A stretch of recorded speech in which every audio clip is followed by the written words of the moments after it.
need to brush up on all of my indigenous stuff. Some water. Anybody else need more water? No, I'm actually okay. But run to the restroom before we get started. Porque el café. Ahorita vengo. I'm gonna frame this. Yep. And I'm gonna frame this.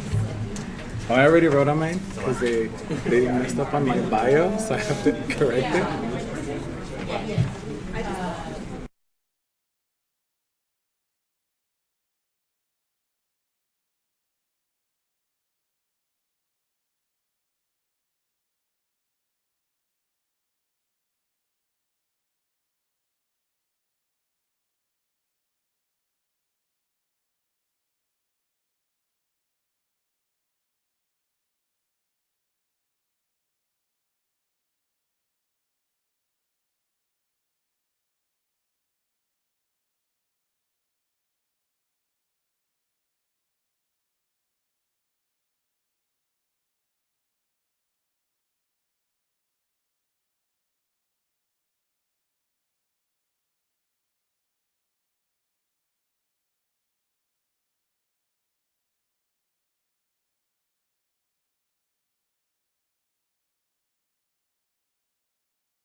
¿Qué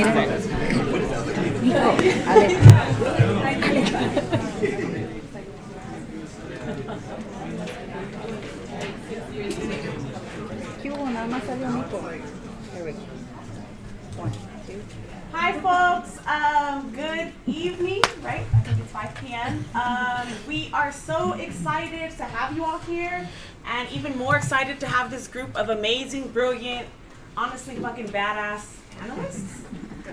So we want to thank you all for joining us today for the Gente Si Gentrify No Resisting Displacement panel about the beloved Boyle Heights.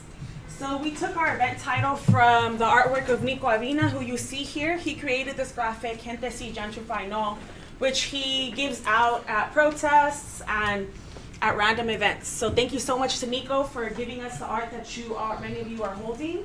So if we could please give him a round of applause.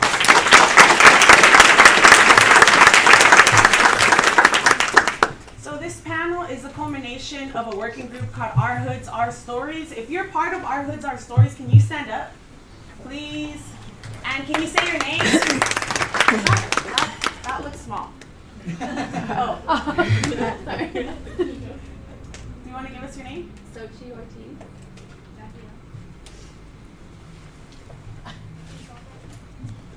Do you know Tristan? So can you please give it up to these folks for all of them? So the Our Hoods, Our Stories working group was funded, thankfully, by the Institute on Inequality and Democracy here at UCLA Luskin. And so essentially our question is, how do we document and understand gentrification and displacement as urban planners when we understand that urban planners have been complicit, if not help perpetuate displacement and gentrification in low-income hoods throughout, history, and created low-income hoods and, actually manufactured them. So while dealing with those contradictions of like racist, classist, anti-Black planning practices, how do we come to understand gentrification as critical urban planners? That's the question that our research group set out to answer. Don't ask me for the answer. We're still figuring it out. But we've conducted qualitative interviews with these bomb-ass panelists. We have and are in the process of creating a syllabus that will hopefully be used here. If not elsewhere, hit us up. We'd love to give it to you when it's made. And with that, I have a few people to thank. So thank you so much to the Lewis Center for Regional Policy Studies and the Ziman Center for Real Estate. Thank you so much to the Frank Gilliam Award for Social Justice. Thank you so much to the Institute for funding our work and funding the brilliant work of these panelists. And with that, we're about to see, in my opinion, some of the most badass motherfuckers doing work on gentrification in LA, if not globally. What you're not seeing now is that there's hella people tuning in from New York City, Texas, and even the Bay Area watching what these amazing organizers have to say around anti-gentrification, because these folks, in my opinion, whom I'm lucky enough to say are my homies, are the folks leading us in this country, in my opinion, around work on how we're gonna defend our neighborhoods and how we're gonna stay where we grew up. So without further ado, I'll give it up to Little Faroy.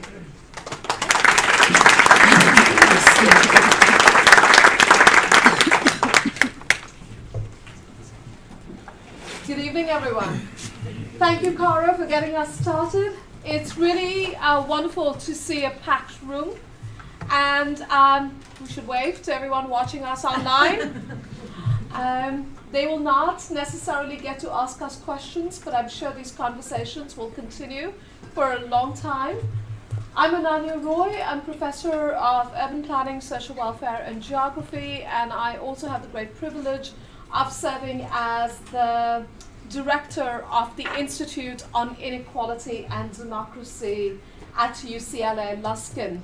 We are a relatively new institute. Much of our work is concerned with racial inequality, and our main research themes are evictions and displacement, predatory financialization and indebtedness, and mass incarceration, with a focus on global Los Angeles, but also with an eye to building alliances with researchers and activists around the world. From the very start of the Institute, we made a pledge that while we were going to do what universities do well, which is a certain kind of research and theorization, that we were also going to pay close attention to and mainly learn from the incredible work of organizing happening in Los Angeles and around the world. And that we were not only going to learn from that work, because that work was going to be somehow case studies or anecdotes for us, but that in fact we were going to recognize that that work generated the conceptual frameworks through which we need to understand and change the world. For this particular event, as Caro noted, we are very proud to partner with the Lewis Center as well as with the Ziman Center. And this is ongoing work across these centers and institutes concerned with public housing and activism. For the Institute itself, this panel comes at an especially important point. Ever since the election of Mr. 45, we have decided to quite explicitly take on questions of white supremacy and white nationalism, and to think about what the role of a research institute might be at this sort of a political moment. And we start with a rather humble acknowledgement that we can only do that work if we are also willing to decolonize the university, to turn our classrooms inside out. And our Hoods, Our Stories as a year-long student project led by the wonderful students who very modestly introduced themselves, very quietly introduced themselves, is one example of that ongoing work of decolonizing the university, of producing a different kind of research and scholarship. So with that, it is my wonderful treat to be able to moderate this panel. I don't think this panel needs any moderation, and I hope that moderation will not be taken seriously. We've got to live up to Cara's introduction, right? So instead of doing the very boring thing where the moderator usually reads out a few sentences of a bio, which is already on your program, I'm going to start by inviting each of our panelists to start by telling us about the work that your organization does, in any way that you want to frame it, and then from that I have a few different rounds of questions for you, some to all of the panelists, some more specific, and then for the last 45 minutes we will of course open this up not only for Q&A, but what I hope will be a lively discussion. So Cecil, maybe start with you please. Of course. So this introduction. Just tell us what you want us to know about Defend Boyle Heights and how we should think about its work currently, but also in the broader context of our wonderful City of Angels. Okay, thank you. Hello everyone, my name is Cecile Patch. I am an... Here we go. Is that better? I don't think it's Is that on? I don't think it's on. on. No. Hello. Thank you. Hey everyone. My name is Cecile Patch. I am an undocumented immigrant woman from Mexico, Guerrero, Mexico, and raised in the streets of my lovely barrio in Boyle Heights. I am co-founder of Defend Boyle Heights along with other community members, some very, very amazing and devoted youth from Roosevelt High School, woo woo. As well as Serve the People, Los Angeles, shout out to y'all if you're watching.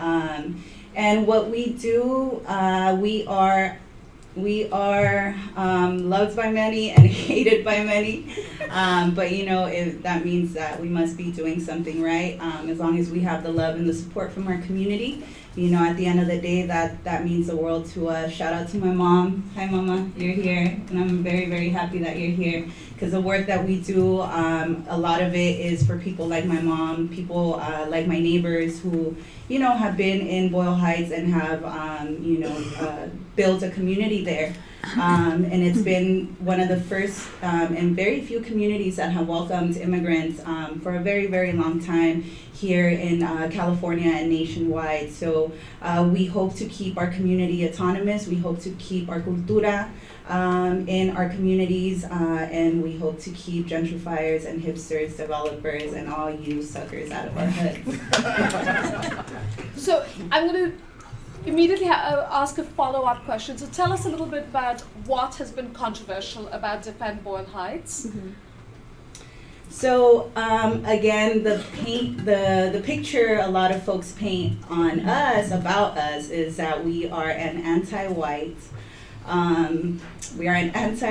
anti-artist. We hate art. We hate anything and everything that has to do with progress and beautification of our neighborhoods. But we're here to say that that is complete and utter bullshit, run by people that want to paint us as aggressive folks, right? Aggressive, angry brown folks that are standing up and fighting and finally calling the bullshit out on white supremacy, calling the bullshit out on gentrification, calling the bullshit out on gang injunctions that happen to get our people out of our neighborhoods, right? So there's a lot of controversy, again, that we hate artists and we hate art, but you're sitting in a table, you're sitting in a room full of artists, and our art might manifest in different ways. But know that we are here, and our art has been here, our culture has been here, and just to sum it all up in a nutshell, that's the negative connotations that we have. Thank you. I'm sure we'll come back to some of this. Yeah. Nico. My name's Nico Aviña. I'm co-owner of Espacio 1839. Espacio 1839 is a storefront, but Espacio means space. We feel that as the fundamental theory of an organizer is to facilitate space, not to dictate what direction it should go, but just to facilitate space. So in Espacio 1839, we open up our space. We have a little radio station where it's specifically for people of color from the community to be able to voice, their concerns, whatever they would like to share. We have a little gallery space where we show and display local art, and I guess that's pretty much it. So you use the phrase community space. Tell us a little bit about what community has meant for Espacio 1839. I was born and raised in Boyle Heights, so I've been there my whole life. This is not the first venture. My wife used to own a store called Teosintli up 4th and Mott. So this is the second. For us, it's about accountability and responsibility to our community to be able to represent, and to be self-sustainable and to be there in our own community. Thank you so much. Elizabeth.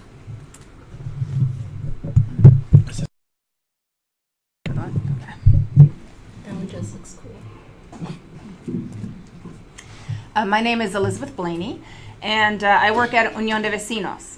And Unión de Vecinos was founded in 1996, and I was particularly interested when I saw public housing up there on the screen because we were founded by public housing residents in Pico Liso. How many of you are familiar with Pico Liso or public housing in Boyle Heights? Okay. So this is when President Bill Clinton and Congress and HUD decided that they wanted to get out of the business of public housing across the country. They wanted to reduce the public housing units by 100,000 units across the country, and Los Angeles was one of the first sites chosen. At that time, Pico Liso had 1,285 families who lived there, and it was the largest concentration of public housing west of the Mississippi. So the residents, I had been working in the community for about 2 years prior, and my co-partner, Leonardo Vilches, had been working there for 9 years. And the residents got this flyer, not a letter, not a notice, just a flyer on the door saying they had 30 days to get out. Because of the deep history of organizing to reduce gang violence and other kinds of issues going on in the community was very organized. And so they decided that they did not want to go in 30 days, and they didn't want to go at all. They asked the church for support, didn't provide that support. They asked for support from other nonprofits. They turned them down as well. So we decided to form our own organization to fight against the demolition and to preserve the networks of support and the public housing in the neighborhood. Since then, we have been fighting ever since against gentrification. We weren't able to stop the demolition, but we were able to get a guarantee that the residents could stay on site during the construction and then get a new home afterwards. So from there, we have branched out into other areas of Boyle Heights and also into the city of Maywood in terms of forming neighborhood committees. Basically, we're a multi-issue organization, and we're very determined by what our neighborhood committees want to work on. We thought that everybody was going to pick housing when we went knocking on their doors, but at that time, back in 2003, the biggest issue was this lack of services, basic city services, and the distribution of how funds were being allocated. So we did a lot of work in dealing with reclaiming streets and alleys in Boyle Heights, and really looking at how we can kind of take back those spaces for community needs and turn them into really the backyards of people, because there's so many alleys. There's over 200 alleys in Boyle Heights, and it really becomes a play space and a community gathering space. So how we do that. But as we were doing that, we really had to look at to make sure we designed it in a way that was not making it attractive to outside investors. So when we had one of our neighborhood committees wanted to deal with all the potholes, they wanted to have it nice paved black, have stop signs in the alleys to reduce the traffic and speed. And one of our tenant members in particular said, no, we can't do that, because then all of a sudden it looks really super nice and someone's going to buy my building and raise my rent. And everybody was like, oh yeah, and so it really led into some really in-depth conversation about thinking about a new way of how we do design in our neighborhood. They raised the money themselves, filled the potholes, put up stop signs that were in the shape of triangles, painted blue, and in Spanish. So it increased the use value for the community residents without making it very attractive to outside investors. So these are just some of the kinds of things that we have to look at when we're dealing with housing issues, when we're dealing with displacement, when we're dealing with community issues, in terms of what kinds of solutions we come up with to make sure that we aren't gentrifying ourselves. Wonderful. You already got us started on this theme of design and improvement without gentrification and displacement. But I wanted to ask how the Pico Aliso experience and that experience of displacement and the struggle around it was possibly connected to struggles around public housing displacements elsewhere in the country. Yes, it was very connected. I mean, I'm sure many of you have also studied around Cabrini Green in Chicago, and then later what we've seen happen in New York and then in New Orleans. And so we did go through a process of trying to bring public housing residents kind of talking to each other in the country to try and look at and share strategies to be able to prevent the displacement. I think a lot of that work at that time, there was this one-for-one replacement that was repealed. And because of what we saw happen across the country in public housing and local communities coming together, we were able to change that. And now any potential demolition does have to have one-for-one. What we're seeing now happen is the reason why we saw so much of this Hope 6 program to demolish is that HUD decided to fund demolition projects and reduce funding for maintenance and operation. So that put local housing authorities in this need, how are we going to stay in business? We have to go after the demolition dollars. With the economic crisis, that stopped. And so now there's been a shift, because there wasn't a lot of money, is they're still trying to get rid of public housing, but through privatizing it. And so there was a big push back in 2013 to privatize, particularly Pico Aliso, but because we already had a strong organizing base there, we were able to stop that privatization of Pico Aliso. But what they're now trying to work on, and what's happening, and we saw it in San Diego, where there's no more public housing, is just change the designation. A housing authority can apply to no longer have public housing and just call it Section 8 or project-based Section 8. So the development doesn't get torn down, but by changing its designation and its funding, it allows it to do things like sell it off, go to the bank and leverage it, not have resident representation, possibly kick out undocumented families that you can't do with public housing. So there's still this constant push to privatize and get rid of public housing across the country, and we're fighting back. Thank you. Alessandro. Hi everybody, my name is Alessandro Negrete. I'm a queer and undocumented immigrant and community member of Boyle Heights. I am the first openly undocumented member of the Neighborhood Council. In LA, the Neighborhood Councils are from the Department of Neighborhood Empowerment of the City of LA. So everyone that is a part of the Neighborhood Councils in the neighborhoods that make up LA is a volunteer. The purpose of the Neighborhood Councils is to serve the community, and I think that that's where I really saw myself as someone that ran for council in the BHNC, because there was a lot of things that were shifting. Gentrification became a continuous theme, and though I was organizing with IYC, I saw my mom lose her business. She had a business on First Street. She then reopened it on Cesar Chavez, and it recently closed down again because the rents were going up. And though immigrant rights is a very big issue right now, I think we need to understand the intersection that exists within housing and how Boyle Heights has been historically a community that has been welcoming to immigrant communities. So I really saw my role in the neighborhood council to represent that. There's definitely a level of access and resources that come with being in the neighborhood council. We're able to provide grants to neighborhood projects like Unión de Vecinos, but I really think that that's where I really saw my role. Really, as an outreach officer, my role is also to be out there with community, listening to the concerns, what really is matter, and bringing it to the whole board. And I think that I'm here because I really support a lot of the work that's happening. But I think there could be a two-pronged strategy what that includes ordinances, resolutions, and policy. So you said this very quickly, but tell us just a little bit more about neighborhood councils, because they're a very particular sort of institution in LA. Yeah, so they are not a nonprofit. We cannot take money, but we do have money from city funding, from tax dollars that goes into the neighborhood improvement. We get about 30, the budget has been decreasing as the years go by. This is going to be the first year. The fiscal year starts in June. We will be increasing our budget from $37,000 to $42,000, and that money is, the budget is developed by the executive committee, which is me and 4 other members. And in that budget, we decide how much will go into neighborhood improvement, which can be potholes, graffiti, and things like that. Things that services that you all assume might, the city should be taking care of that.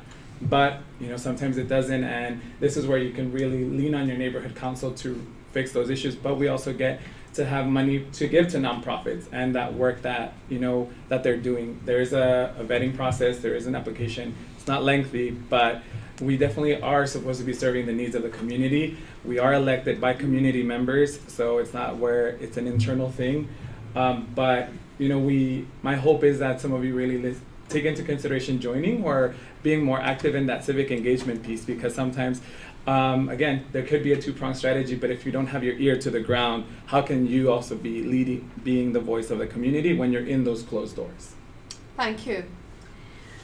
So I'm sure the panelists have been anticipating this question, especially given the various interviews that I know our students have conducted. So the term gentrification has been around for a long time.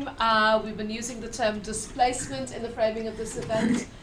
Tell us a little bit about what gentrification feels like, looks like, and how it unfolds at the moment in Boyle Heights, but also whether that framework of gentrification is adequate to understand what is going on, particularly in Boyle Heights, but more broadly in cities like Los Angeles. I think the first time somebody asked me, right, and this is a conversation I was having with a friend of mine who lived in the suburbs, right? He's like, yeah, I get it. I mean, it must suck just having to move out of your, out of your communities. It must suck like having to move out of a space that, you've called home for years. And he's like, I get it, but like, wouldn't you want to move on to something like bigger and better and this and that, right? Again, coming from a very privileged perspective, but the way I see gentrification, especially as as a migrant here in the U.S., a lot of us don't necessarily have that luxury of coming to the United States with our families, right? We don't have that luxury of just being like, oh hey, I'm gonna hit up my tia, my tío, aunt or uncle, right? And I'm gonna see them and it's gonna be great, right? When we come here, sometimes we build communities, right, that are not only communities, but they're extended family. So we start developing these relationships with our neighbors, right, who live in really low income neighborhoods where not a lot of people would even want to go, right? Like these are the ghettos, this is a hood, right? Not a lot of people want to visit, it's not enticing to other folks, but this is our homes, and these are our tias, and these are our tíos, and this is our extended family. Right? So I tell them, imagine you come from the burbs and not seeing Mrs. Robinson, let's just say, right? Your longtime neighbor, right? You don't see her for a while, and this Miss Robinson used to be your babysitter. Sometimes where parents couldn't pick you up. Mrs. Robinson and her kids used to be your family, your extended family, right? But now imagine that even deeper, right, ingrained, because it's like Mrs. Robinson, you're never, ever going to see her again, right? But this is deeper in the terms of again, this is our extended family even more so, right? As I mentioned, you don't have that luxury of just calling up, your family members and just being like, I'm gonna go over in it and it's gonna be all great. For us, gentrification is definitely forced migration of people of color, of people of working class, right? When other people that come into our neighborhoods have the options and do have that luxury of moving out somewhere where it is within their price range, or where it's more affordable for them to live, rather than come into a neighborhood where, again, the beautification and the development of a neighborhood just becomes so enticing, right, at the present moment. But understand that these are neighborhoods and these are pockets where people have called home for very, very long times, right? These are the first neighborhoods where, as Ale also mentioned, received us with open arms. So what is art washing? And how and why should we think about art washing in relation to gentrification in a place like Boyle Heights? Nico? Oh, well, this is a good segue to Nico. How should we think about art and gentrification? Well, I think that art is a tool, right? I think that as community artists, we have a responsibility to use our art to voice our concerns, especially within our community, and developers know this. So they use artists to come in and make an area supposedly cool without actually taking into account or consideration that there's been art in our community for a very long So the time. new arts district. So for example, the new arts district, or the East Bank LA, which they were trying to name that section of Mission, or Bohey, calling Boyle Heights Bohey, so you're erasing this history, this long history of artists within the community, especially, Boyle Heights at one point being the Chicano capital, the Chicano mural capital of the world, because of so many murals that we had, and a lot of those murals were up, and done by local artists too, because they wanted to tell a story, they wanted to share their culture, they wanted to share, their points of views and beautify their community without the help of city officials or grants or anything like that. There was some, but there wasn't, wasn't a big amount. So for somebody to come in, like the Macron Gallery, and say that there was no art there, right? That there was just, homelessness and she pretty much described like a scene from Mad Max, right? That she just, they came and discovered is sort of like the art washing, but we're very rich in culture. We're very rich in art within our community, and I think that as Chicanos in our community, we have a responsibility to use our art and represent for our people in our community. Can Yeah, I add if to that? Go ahead. Go, friend. I'll talk to you. I was just gonna say, and I also encourage all of you as planners of color, to take into consideration the lived environment, not just the buildings, because as a neighborhood council, we do have committees, and one of those is the planning and land use committee. Any new development that is supposed to go in Boyle Heights has to go through the planning and land use committee.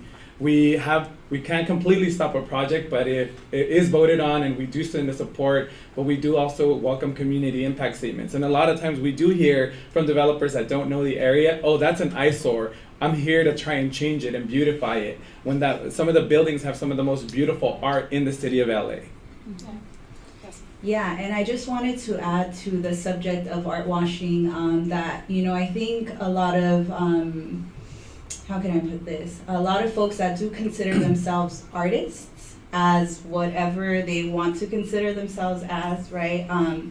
I feel like a lot of us aren't critical enough of our art when it comes to art washing, right? We've seen this not only in Boyle Heights, we've seen this in Chinatown, we've seen this in Echo Park, Highland Park, nationwide, where artists are the foot soldiers of gentrification, whether they like it or not, right? And again, I say this because I believe that, we are all artists in our own crafts, in our respective crafts, right? But we also have to be critical of what is our art attracting, right? I feel that,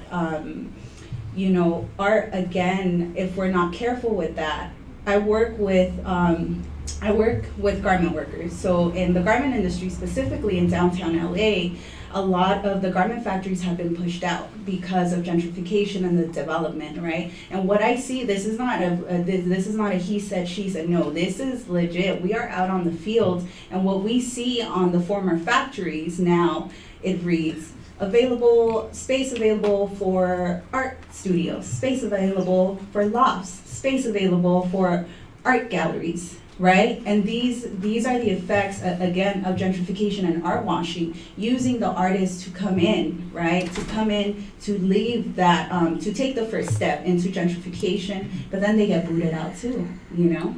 Can I Yes. also?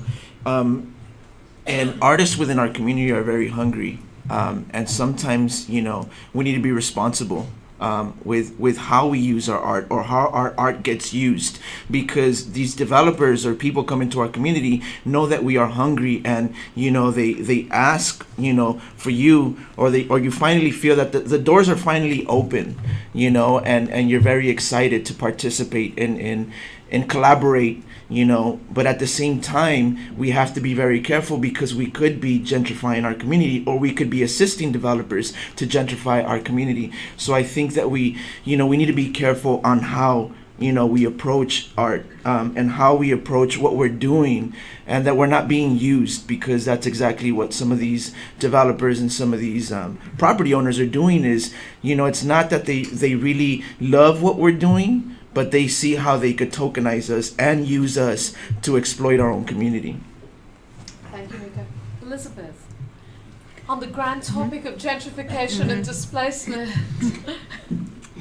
Well, we use displacement instead of gentrification, because we like to talk and think about in terms of what is the impact, what is the damage being done. So displacement, forced removal, violence. What I think we have to kind of understand is, you know, we always get thrown at us that gentrification is improvement and it's progress, and you've been asking for improvement and investment in your neighborhood for so long. But if the impact is forced removal, that's not improvement. If progress equals or results in displacement, that's not progress. And so I think what we also have to understand, and it kind of goes back to some of the earlier comment that Cecile was saying around this critique that has been made of DBH, I don't think a lot of people understand that this is somebody's home, that all of us need shelter. Just like we all need water to survive and we all need food to survive, we need shelter to survive. So what happens when we get hungry? We start to get a little bit frustrated, we get angry, maybe we're sitting in the restaurant and we're frustrated with the waitress or the waiter because I'm starving, the food hasn't come. Well, imagine now that your home is under threat. Where are my kids going to go to school now? How far away am I going to be from my job? Am I going to lose my job? I mean, I know families who put all of their money into rent and then don't eat because they need to keep that home. So if your home, if your basic need as a human being is under threat, you're going to fight for it. And you're going to fight for it how you need to fight for it to keep it. So for us, I think it's really important to understand the really basic core of what we're talking about here, and why there's frustration, why there's fear, and why there's anger and so much reaction to protecting our community. Yeah, and I also want to uplift that, because I think we also need to really think about that housing is a human right.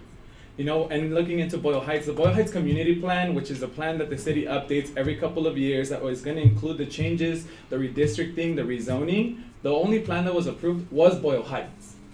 And we asked for community participation, and I think that this is where the city itself also does a disservice to the community. They set up these meetings where community is at work. You have to remember Boyle Heights is a working class immigrant community. So when you're asking folks to not go to work and to be at a meeting at 10 a.m., you're asking them to not eat that day.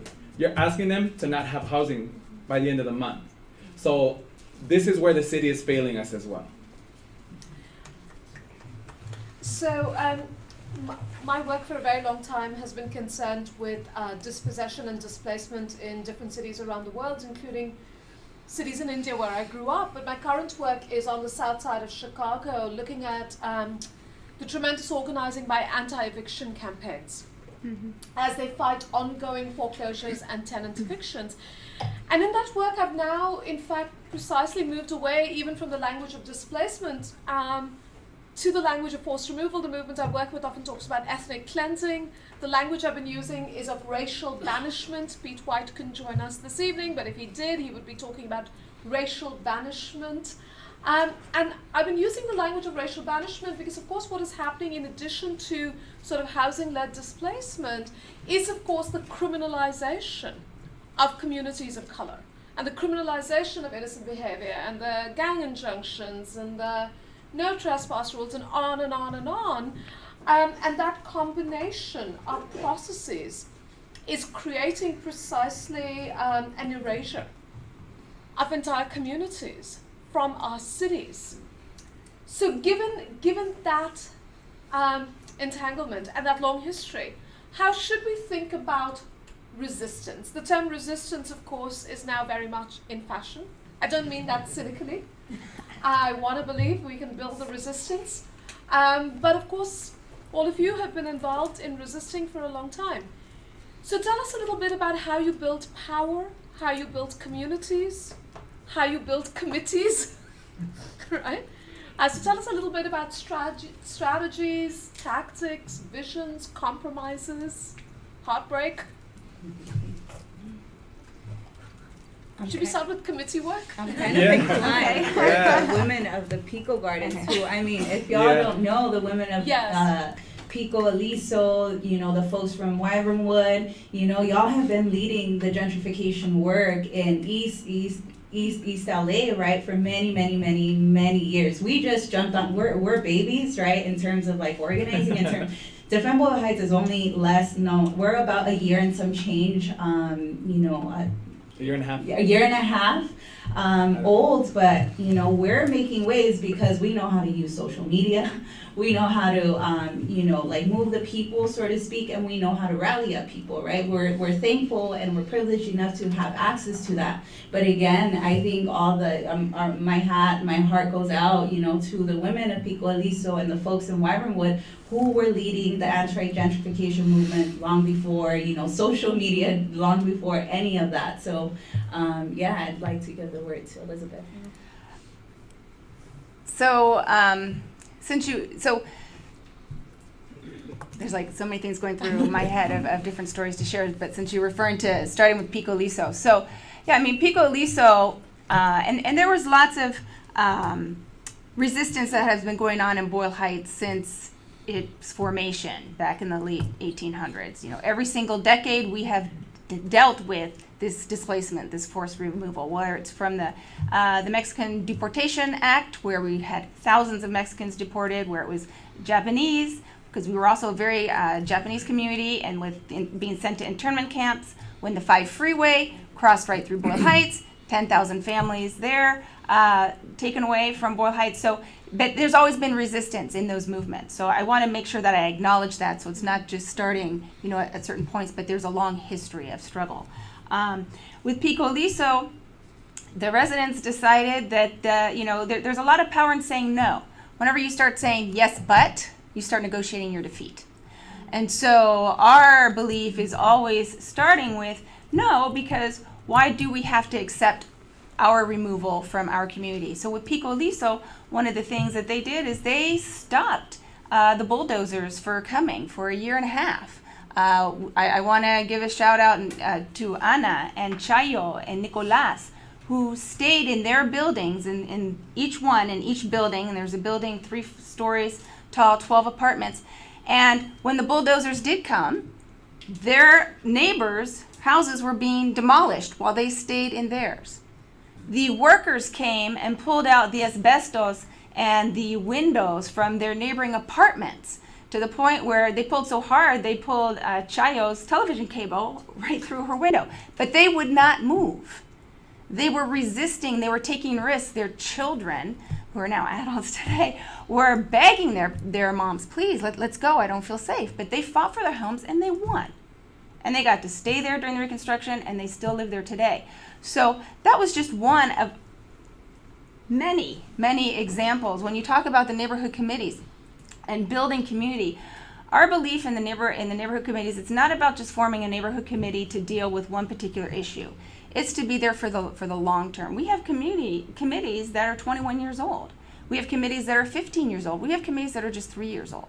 And we bring them together. Each committee identifies their own issue, their own campaign throughout Boyle Heights, and some of them are different and some of them are similar, and they work together and they share strategies together. And they support each other. And one of the beautiful things that we're seeing now, especially now, because when I started, we were much younger, and there were a lot of people that were in their 30s, the women, who are now in their 60s and in their 70s, and now they're working with a younger generation, showing them social media and what that is and the power of that, talking about tactics. Hearing and sharing the tactics that they used and some of the tactics that are being used today, and what are some of those kind of benefits and pros and cons, and when should we use certain things. And so it's been really great intergenerational work that is coming together within our neighborhood committees as we start working with other generations that are coming up. I could talk a lot more about how to build community, but I also don't want to take up a whole lot of space. So. Yeah, and I think to add to that, I think for the neighborhood council, it's really going back to basics, because Defend Boyle Heights really capitalizes on the social media, but a lot of the folks that show up to neighborhood council meetings are older señoras that might be too scared by the tactics of Unión de Vecinos or Defend Boyle Heights. But I think for me, my greatest takeaway as outreach chair is the most powerful thing anyone can do is share knowledge. And that's what I think our role has been as the neighborhood council really in this past year, really getting resources, providing the information, because the most scary thing to bigger, powerful people is an informed community. And that's what we've been doing. We've had a couple of Know Your Rights workshops as a council for renters' rights and partnered up with certain organizations. But I think that the biggest piece that I can offer is always informing community, sharing the knowledge that we have. Even in this room, there's a lot of power. But how are we sharing that with the communities that are at the forefront, that are being faced with a lot of these issues? They don't want us to win. And also as artists, how you could help these organizations out, right? Like, we've been hearing talks, or there was a meeting trying to undermine the work that Defend Boyle Heights was doing, saying artists don't gentrify. That's a lie. Artists do gentrify, and it depends on what side you stand on. So if you want to fight gentrification, if you want to fight displacement, then you got to stand up against displacement and against gentrification, and align yourself with the community members, either from Unión de Vecinos. You have Wyvenwood members here, you have Defend Boyle Heights, you have different organizations that are talking about displacement, that are talking about gentrification, the criminalization of our youth, the lack of education, all these things that are affecting us, the environmental injustice that's going on in our community. So if you want to fight displacement and gentrification, then you need to stand up and use your artistic voice, because artists do gentrify. Simply by staying silent, you are being complicit to the gentrification, displacement, and the continuation that has been going on by, like, what we were talking about, or what was being said right now, the forced removal of our people, through these tactics of, when we say gentrification is a modern day colonization, it's like the smallpox didn't stop the chemical warfare. Boyle Heights is still being attacked under chemical warfare by PM 2.5 because of all the freeways, by Exide, the recycling plant that was open since 1922. The high levels of lead that the government has done nothing about, and they knew that they were doing that for over 3 decades to our community. So as artists, we have a responsibility, and we need to be held accountable for our community, for our people, for your neighbors, for your parents, for the next generation. We need to use our art and voice the concerns of our community.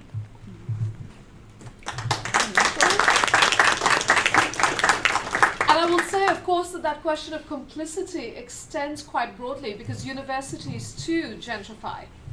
I'm thinking again about Chicago, but also thinking about this bubble within which UCLA exists, and the distance that we very conveniently maintain from much of Los Angeles. Graduate students gentrify, faculty gentrify, right? And so I'd like us, and I'm sure we will do this in discussion, to come back to these questions of responsibility and accountability that many of you have raised. But I want to go back to a phrase that Alessandro used, the city fails us.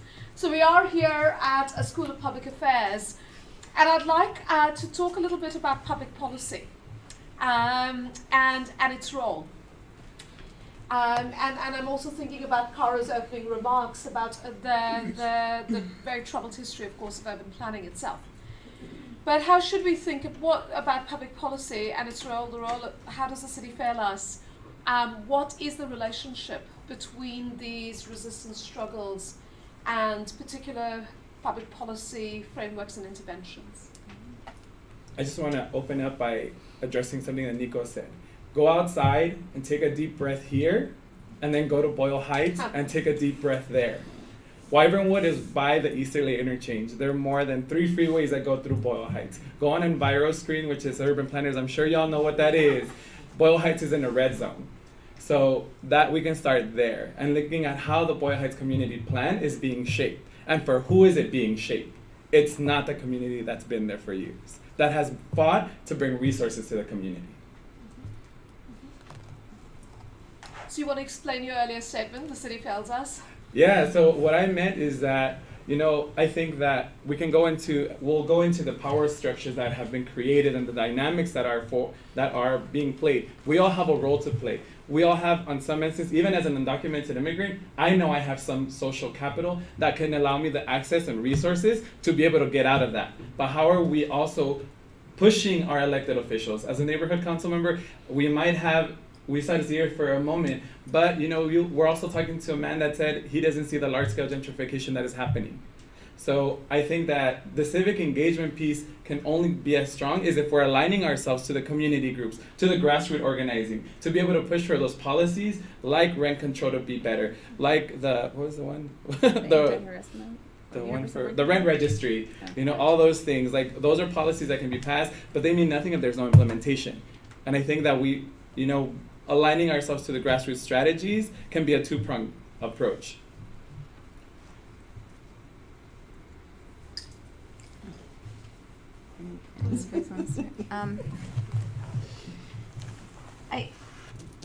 I think for us, the way we look at it and have tried to look at it is not so much trying to change policy, because we see a lot of problems with that. In the process, it gets watered down, and a lot of issues that go on with that. What we've tried to do is change practices, behaviors, look at how things operate within the community and our relationship to the city. So, for example, one is when we were doing our neighborhood committee outreach back in 2004, 2005, and I was sharing that the basic need there had to do with the lack of city services. Huge potholes everywhere, broken sidewalks, no lighting. There was no investment in that. So we could have gone some type of policy route to figure out a policy fix to that. But instead, what we did is we chose to have each of the neighborhoods committees do their own type of campaign and what they would like to see there. So one of the committees really wanted speed bumps. Well, city wouldn't do it, so they created their own. And they would they just took rolled up carpet and lined the street with it. One of our other committees, they refused to put lighting, so they built their own, and they installed solar lighting, and they made their own kind of lighting. And then we do a lot of these other physical improvement projects. So as then community members started to design and implement their own strategies, raise their own money, and implement these physical improvement projects and design activities in there, then the city began to shift. And the city refocused its attention. So from, Villaraigosa at the time to Councilman Huizar as well. Now we started getting all this investment we got all these streets repaved in Boyle Heights years ago. But it wasn't because we went after policy. It was because we started to change the behavior and our relationship to city officials.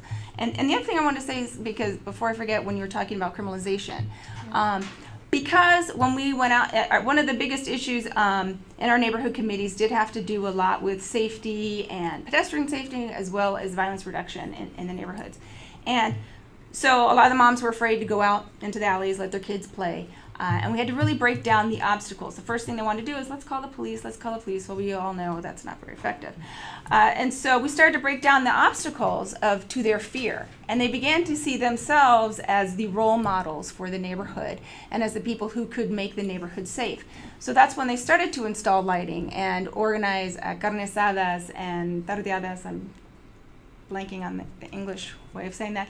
But lots of activities in the alleys, to the point where they had done this for about 8 years. So when they had then became part of a larger process for complete streets, which I'm sure many of you have heard about, where they designed a whole street from Cesar Chavez to Wabash, more than a mile long, of all of these physical improvement projects. And when they built them, and when the day came to install them and celebrate that, we were going to close down the street, and like we had done many times before. And then the police told us, well, that's great, but we need 5 cops there, and you got to pay us $2,500 to keep you safe. And the community was like, what? I don't think you understand what community policing is really about. And so they then said, no, we're not going to do that. And they met with the captain of Hollenbeck police station, and they said, okay. You still need to pay us $2,500, but just let us have a table there so we can recruit your youth. And the moms were like, no, you're not coming to recruit our youth. And especially, we don't want you there because, 1, you don't need to protect us from ourselves. 2, if you show up, no one's going to come because everybody's going to think it's an unsafe space. And we're the ones who worked for 8 years to reduce the violence, to build relationships with the games. We don't see them as enemies. We see them as part of the community that we work with. And so for 2 months, they negotiated, and then they went above the captain of Hollenbeck's head and finally talked to someone, and they had their event. No police were there, but it was a transformation process about stopping and not allowing the police to criminalize, to cleanse the neighborhood in a way after they had already spent so many years transforming it themselves. Yeah, and I just wanted to add, I didn't mean to take away from the power of the people. All I'm saying is that, it will take a lot of work from the community. Like, politicians aren't in their offices thinking like, let me stop gentrification today. They're in there thinking about, how can I get more money? How can I get more money into my district? And then they'll say, oh, okay, what's going on in my community? And you have groups like Defend Boyle Heights. The immigrant youth movement that started, DACA didn't happen because Obama said, oh, let me give immigrant youth papers. Immigrant youth had to sit in his offices for days and nights. And that's how movement happens. It's really about building a movement. You're not going to take one group of people and just say, this is going to happen overnight. It's movement. If you have people that can answer these questions within themselves, then you can start a movement. A movement can happen with one, but it can happen with community. So you have to start at the most basic with community, building your community to be able to change the policy. Before we open this up for questions and discussion, I'd like you each to share with us how a glimpse of your own personal involvement in these struggles. Either a moment that sort of sealed the deal and you decided this is what you were going to do for the rest of your life, or if you want to share a particular victory, defeat, something that you continue to work on and that you feel will not be resolved, but you want to tell us that story, something that gives us a sense of your personal journey entangled with the life of this community and in relation to these issues. Yeah, I think I opened up with my mom had a store on First Street and First and State. It was an overstock store, like you see many popping up, but it was also a community asset. My mom would bring, big screen TVs, a lot of electrical appliances that, a lot of the community didn't have access to. And my mom would, for the mariachis specifically, she would allow them to take it on their word, and they would come back and like $20 a week. And a lot of community members were able to have these, electrical appliances that, that we see as inaccessible through small payments. And then and I remember having a conversation with her, like, she shared the rent with someone, and they unfortunately passed away. They were a really good friend of the family. And my mom didn't think that they were going to increase her rent because she took the original word of the owner, like, oh, don't worry about it. And I kept telling my mom, you need to get on the lease and like make sure that it stays where it's at. It's like, no, they're never going to raise our rent. I think it happened, they closed down 2 stores to the left of her before they finally, the owner of the building was like, well, you need to pay $600 more. Because she wasn't on the lease, so she couldn't even negotiate. And, you know, that was the first step where I was just like, dang, you know, like, and my mom's store had been there for years. And then I also I live in an apartment on Kearney, and, you know, y'all have heard about the gentrification, right? So I was living in, out of nowhere, one day I was traveling for work and I come back and this whole building had been cleared out and I saw it fenced up. I was like, okay. 2 weeks later I come back and now that whole fence is built up. My mom opens her store on Chavez and it didn't even open for a year before now it has to be closed off again because you have business, like people that aren't from California coming in and to these businesses and saying like, here's a briefcase of money, close up your shop, get out. And my mom was able to say no. Fortunately, she missed out on some money, but they raised her rent again, and she couldn't really stay there. So that's really what compelled me to, 1, just be more with community, invest in my own community, and 2, see what my role is and how I can really, I never liked being a person that speaks for community, but in the neighborhood capacity, council role, in that capacity, yeah, I want to hear what the residents are going through. I want to be able to at least move whatever I can, whatever resources, information, back into the community. I think I always have this joke going back to, you know, what we all say that, you know, not a lot of people know that, especially the newcomers into Boyle Heights, that Boyle Heights is heavily polluted, right? It's an area where it's been, there's a term, environmental racism, right? That, you know, a lot of us have grown up in Boyle Heights, have developed asthma, right? Our babies have asthma, our gardens have lead, right? They don't have asthma, but they do have lead poisoning, which is also very, very serious, right? The homes are, you know, often filled with lead as well, right? But we don't take this into consideration, right? Especially like the newcomers, and I'm just like, fuck, let them, let their children have asthma, let themselves, like, let them develop all of these, all of these different things that come with, you know, environmental racism due to the pollution of the factories, due to all of the things, right? But I think for me, personally speaking, when the moment that I knew we had to do something, because I think it's true, right? Like, you don't really, like, it doesn't click until it happens to you, right? I think for us, we were living in an outer skirt of Boyle Heights, which is still considered Boyle Heights, Ramona Garden. Shout out to all of my Ramona Garden homies that are watching, you know, but it was a food desert as well, right? Where there weren't many stores where folks could go and buy groceries, vegetables, right? We had like a McDonald's and maybe like a Burger King nearby, but that was all the food that was kind of around us, right? My mama, shout out to my mama, she started this beautiful community effort where, you know, a lot of the efforts of the, community were able to get like a mini swap meet or a mini farmer's market going, right? And this took years. That was actually my first job. We were street vendors, food vendors there.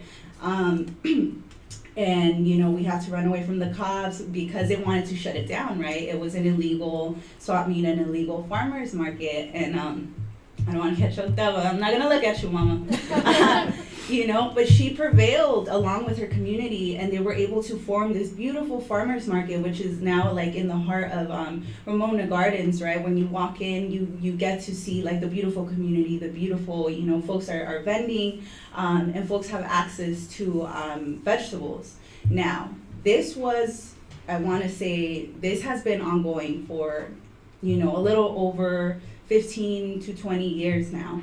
Right now we have USC right across the street, right? USC, and now it's developing, not only in South Central, right? It's developing in Ramona Gardens as well, right? My mom and I, we were displaced from our apartment because we couldn't afford the rent anymore, right? We were living in this tiny rundown apartment, which was pest infested and all of it, like we had a slumlord, and they kept on raising the rent $100, $100, right? Almost, I want to say every 6 months, right? For undocumented folks, like $100, Sure. damn, like back then, right? Like even now, right? It's not something that you come across. So when they talk about affordable housing, when they talk about all of these things, like whose median income are you talking about? Because you sure as hell aren't talking about, my mama's median income, right? You're talking about somebody else. When they say about anywhere from 33 and up, right? That's not freaking affordable. That's not affordable to my community, right? That's affordable to maybe like some college graduates, to people that have some sort of mobility, whether it's language, whether it's social, whether it's whatever, they have that mobility. We're not talking about folks that, don't have that. So I think for me, it was definitely a wake-up call just to see all of this, happen. It happened to us, and when, a lot of us tend to organize outside of our own communities, right? But when I saw it happening within my own community, where I didn't see my neighbors, but instead of my neighbors, I saw freaking Walgreens or something, right? A Walmart, or, I started seeing different businesses, right? That it was no longer like Alessandro's mama's store, right? Where I could go there and probably get fiado, right? Something on layaway because we couldn't afford it, right? So now we have these bougie ass fucking coffee shops that I know for a fact none of the people in my community at least are gonna be like, yeah, let me go over there and pay $5 for a fucking cup of coffee, right? Like, we're not gonna do that. $5 for us to eat, I'm not gonna spend that money on coffee. But again, just going back to what just started, like my passion for organizing anti-displacement, anti-gentrification work is just that, again, it's hitting home, and it's hitting right, in the place that we have called home for so long, and we just don't want to see, our culture, our people erased. We've been there, and we're gonna continue to be there, and we're not going down without a fight, y'all.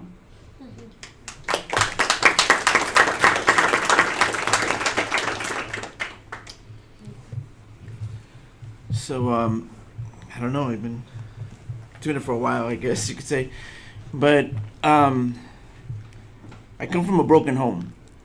And to some people, they might have asked themselves, why would I want to live, with an alcoholic father who would constantly beat us? But when they sent me to foster homes, it wasn't home to me. You know what I'm saying? Like, when somebody viewed it as dysfunctional, as something that wasn't worth, for me, that was home, that was love. So when you talk about Boyle Heights, how, it's the ghetto, how, it's, the wasteland, there's nothing good there. It's our home. This is where we fell in love. This is the town that's seen us, fall down and get back up. This is where our neighbors live. This is where my parents came. And we're going to fight for that home. We're going to fight to stay there. We're going to fight if that's the last thing we do. Because we have no other choice. We have nowhere else to go. So when we talk about fighting gentrification, it's not a fad. It's not a trend. It's the only thing that we have because it's based out of love. Out of love for our people, out of love for our community. Because we may be broke financially, but our wealth ain't monetary. Our wealth is our community. Our wealth is our family. Our wealth is us. Thank you. Elizabeth. That was great. I am a former CPA, and I was looking for a job. I had a friend who was on the board of Proyecto Pastoral at that time. They needed an accountant. I didn't want to be an accountant anymore, but I needed a job. So I went and I worked, and I shared an office with who is now my co-director, Leonardo Vilches, and he was the lead organizer, the community organizer for Dolores Mission and Pico Liso. And I started going to his meetings, and I thought, oh, community organizing, that's way cooler than adding up numbers all day long. And so I got involved in that and met the women and met the huge commitment and sacrifice that they were making to save their homes. And I decided this was the place that I wanted to be and be there to support that and follow their leadership in whatever way I could. And I made a commitment to the neighborhood, and I will continue to make that commitment. And that was a while ago. That was 1994. Yeah. Yeah, that was a while ago. I came in, and they used to call me señorita. And the other day, somebody called me doña. No, I didn't even get the señora. I just went straight to doña. All right, so on that note of love, we're going to open this up for some questions and discussion. So as you ask your question, please stand up, introduce yourself, and we will then proceed. Professor Mike Lenz. That's me. No. So thank you so much for coming. A lot of us have been looking forward to this for quite some time. So there are dynamics of neighborhoods and housing markets are pretty complex. That's part of why I have a job, certainly. But one thing going on certainly is that we don't build enough housing in Echo Park. We don't build enough housing in Silver Lake. People want to build housing in Boyle Heights because that's another option, right? And when that, and people either want to build housing there and or people want to move there because they can't afford to live elsewhere. Along with a lot of the things that you talked about in terms of the benefits of living there, the beautiful things that can be, experienced in. So what are, a lot of what y'all talked about today has to do with what you're doing within the borders of Boyle Heights, right? How you're organizing against people coming in. What can be done, what is being done outside of the neighborhood to influence development outside of the neighborhood that is not going to put additional pressure on your neighborhood. It's tough, tough nut to crack. I'm working on it myself. Hang on. I think my initial thought is, again, coming from the civic engagement, the policy advocacy, you're looking outside of Boyle Heights. I mean, our neighborhoods are being attacked from multiple ends. Recently, we had a bill, SB1, that allowed more truck emissions to be put into community. You have Boyle Heights, again, multiple freeways that have a lot of trucks. I think what we can do locally, Jose Huizar, at least our council member that owns that is the council member for a large chunk of that, doesn't think that gentrification is a problem. Recently there was a scorecard around developers that have politicians in their pockets. He's the only one that got an F. And he continues to say this rhetoric that he doesn't see gentrification, it's not an issue. I encourage more folks to really go to those meetings. Again, it's hard because they're during the day, but pushing for outside development because everyone wants to live in Boyle Heights, but no one wants to live in Boyle Heights really. They want to be there and see the good food, the amazing murals, the community, but as soon as it's a bother to them, they're like, oh, no, get that out. Call the cops. Call the cops, and that is removing the lived environment. So I don't know that I offered a solution, but I think on the very least, go talk to your council members and really be in their faces. You gotta be loud. Can I add one more? Kind of comment on what that gentleman said over there is that I don't think you can have Can you introduce yourself, My name please? is Rigo Marisca. I'm a Vizca. I'm a resident of Waterwood. I'm one of the organizers there. But what I was going to say is that you cannot have a good conversation about housing and affordability without talking about workers earning a living wage and having some way of compelling them to keep doing that. So I think that's one of the things we could be doing outside of that. And then just also to address what's going on outside of Boyle Heights. So I think, within conversations that we're having with BAD, which is the Boyle Heights Against Art Washing and Displacement, is looking at arts-oriented development. Especially what's coming in downtown, how the Arts District is coming over. I mean, every other week you see the council approving another 58-story development that's going on. So really looking at the larger city part is one thing. the formation of the Los Angeles Tenants Union is another thing that was in July of 2015 that really came about from a group of us who were studying gentrification in neighborhoods across the city, and we started, look, well, what's the best strategy? And we're like, well, the only way to stop it is to keep tenants in their home. Well, how do we keep tenants in their home? By going building by building, block by block, letting people know of what their rights are, that they don't have to leave. If you don't leave, then the landlords can't kick you out, and they don't do all this land speculation. So, and when we were seeing mass evictions across the city, Venice, Hollywood, Silver Lake, so we have buildings of tenants coming together. And so as neighborhoods are coming together and tenants are coming together, they're sharing their stories. So there's this whole consciousness raising of people now understanding, well, yes, I got kicked out of my home in Los Feliz or Silver Lake, but if I go to Boyle Heights, then I might be gentrifying that neighborhood. Now, that conversation never would have happened. That thought never would have gone through a lot of our tenant members' minds if we hadn't had that type of analysis and that sharing of what's going on in the neighborhood. Calling the tough questions, looking at, for example, affordable housing. We've been demanding affordable housing for years. Well, when it came to Boyle Heights and the area median income that was used was $80,000, and our folks make $35,000, well, that may be affordable compared to other places in the city, but not to ours. And so we said, no, we don't want that affordable housing because we don't qualify for it. But, so really asking those hard questions and really sharing analysis with people across the city, I think, is one thing that we're doing. And then lastly, universal rent control. We are demanding universal rent control. We support the 3 cities up north that passed rent control initiatives in their neighborhoods. We're trying to get that down here because we need that to put this in check. Yes. My name is Julie, and there's something you can do about your soil lead.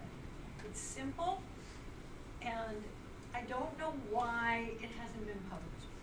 But there's a woman who was working in West Oakland when there was no gentrification going on, and it was a food desert. And she ran down she knew somebody at Stanford somewhere. And they figured out, I don't know how, that fava beans pull the fava bean plant, which is very easy to grow and everybody do it, but you do have to time it with the season, pulls lead out of the soil, and it reconfigured. They thought, okay, so we're going to have to compost them somewhere. We're not going to be able to leave them on land. Turns out it also reconfigures the molecule. So you can actually compost it in your backyard and put it back in your soil. So does Don't something. ask me the rest of the chemistry. I do not understand. What was the name of the? FAVA. It's a Mediterranean food plant. They're easy to, if you plant them in probably here, I'm from the Bay Area, you probably want to plant them in the fall, and they might not come up until they want to. They're kind of big, like kids can deal with them, they're this size. Sunflowers And, also do you that. know, Thank you for that. If only there were a fava bean plant solution for some of these other processes we're talking about. Why don't you introduce yourself?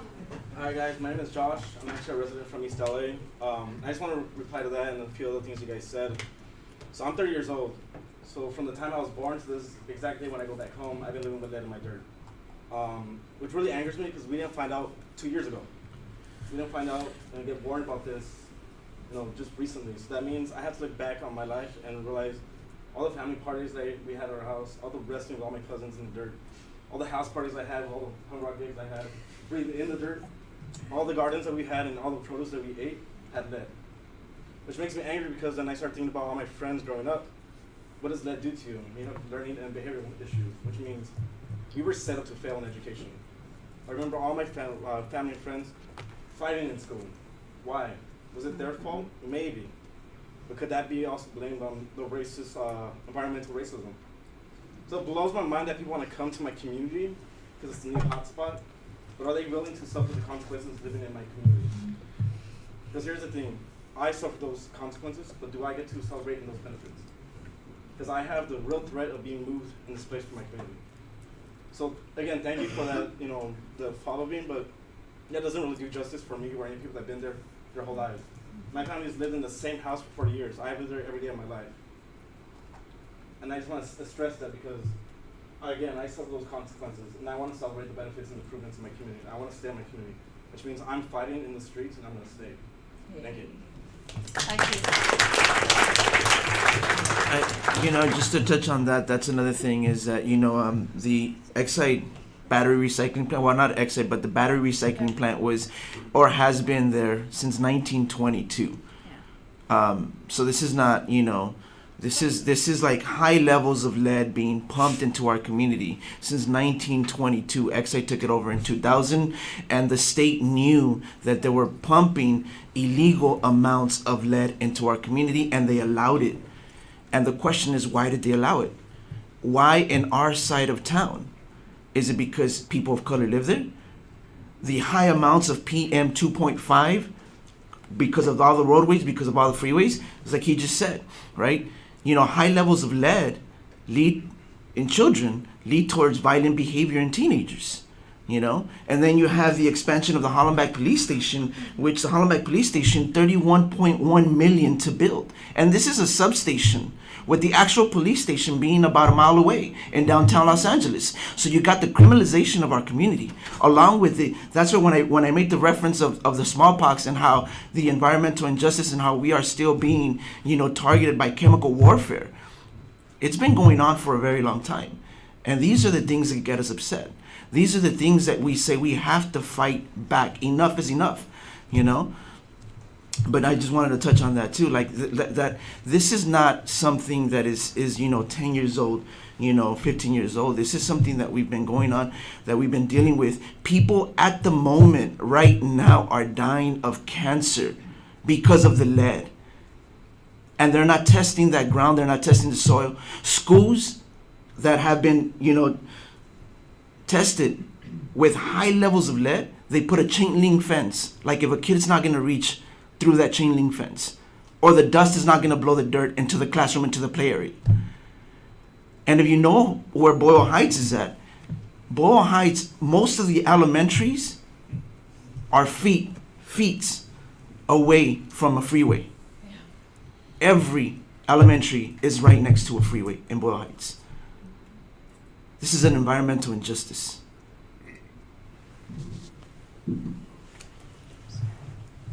Another urban planning professor, Chris Tilley, and I feel like with housing, we know some of the tools that are familiar, like rent control and defending public housing and so on, which doesn't make it mean it's easy, but there's some familiar tools. I wonder if people could reflect more on the commercial piece, because I feel like there we don't have as many good tools. Cecil's story about your mom, organizing a swap meet and farmers market is positive in terms of direct action, but I'm wondering what else in terms of either direct action or public policy can be done about displacement and about also, building more.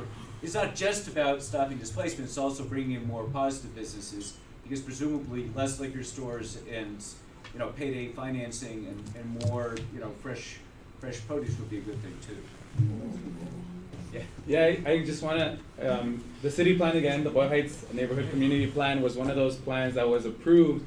And one of those things was rezoning around businesses. And I think that my biggest takeaway from that conversation is that what they want to bring in is businesses that, again, aren't for the community.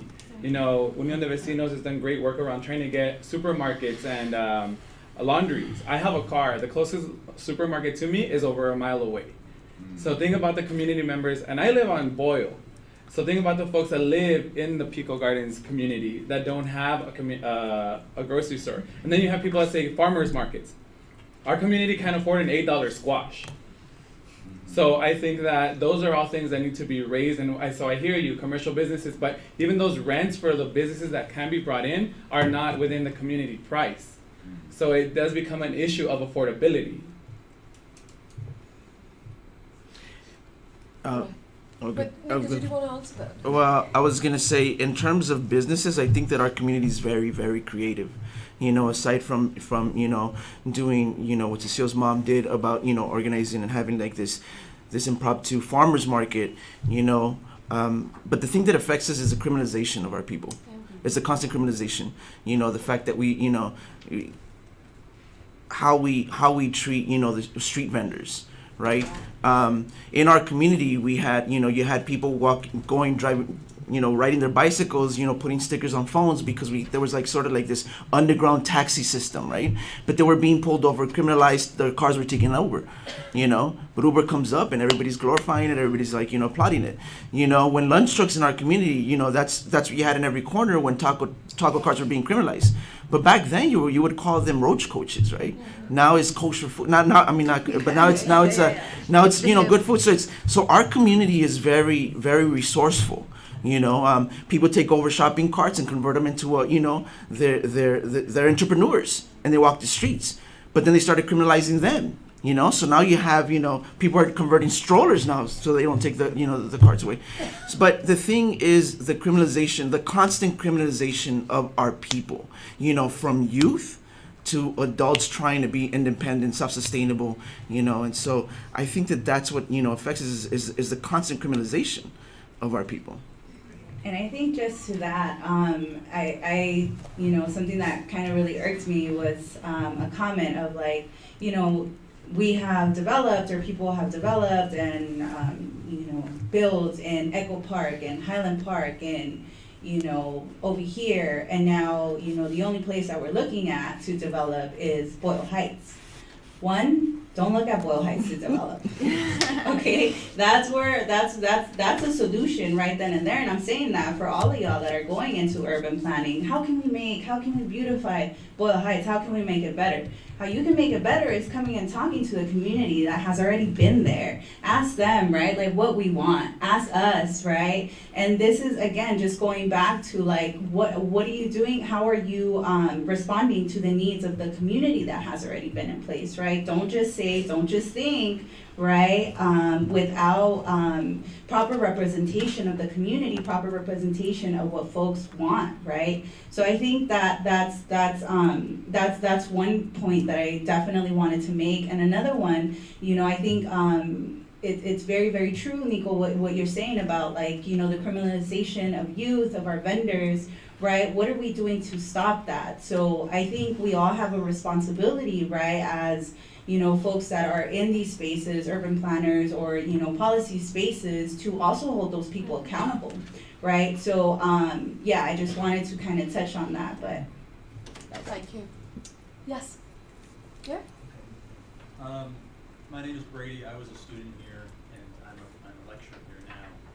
And I know a group of students that was with their instructor in Boyle Heights for sort of a trip as part of the class to look at gentrification, displacement, and I have no idea if it was folks from Boyle Heights or sort of the people, but they used sort of the kind of non-violent but confrontational tactics to make the folks aware that they weren't welcome there in that moment, and as an educator that upset me because of course I want more students to learn from what's going on.